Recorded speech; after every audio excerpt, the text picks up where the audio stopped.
আসসালামু আলাইকুম গাইস। वालेकुम अस्सलाम কেমন আছো বেলাল? এটা হইলো আমার অ্যামাজন। এটা হইলো আমার অ্যামাজন।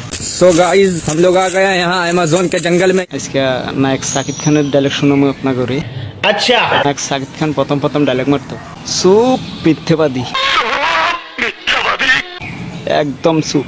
আমি জানি তুই আমার একটু ভালোবাসিস না, শাহেদ মূল্যে খুশি বাঁচবো না, খুশি মূল্যে শাহেদ বাঁচবো না। আমি জানি শাহেদ বললে খুশি বাঁচবো না, খুশি বললে শাহেদ বাঁচবো না।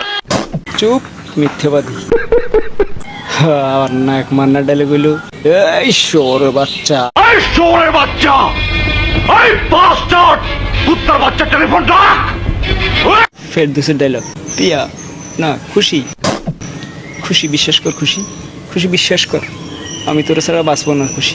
খুশি আমি তোর ছাড়া বাঁচবো না খুশি। খুশি তুই যেভাবে হোক তুই আমাকে ছাড়া যাস না খুশি, আমি তোকে ছাড়া বাঁচবো না খুশি। বেশি আলবাল বকলে না কানের গোড়া একটা থাবড়া মার।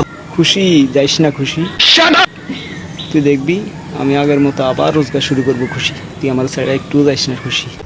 পরে ডায়লগ হইলো উমর সানির, পিয়া পিয়া আমি তোমাকে ছাড়া বাঁচবো না পিয়া।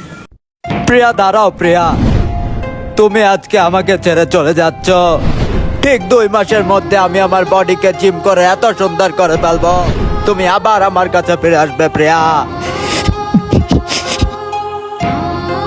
রাজা, আমি জানি তুমি 2 মাস পর জিম করে তোমার বডি ঠিক করতে পারবা, কিন্তু চেহারার কি হবে?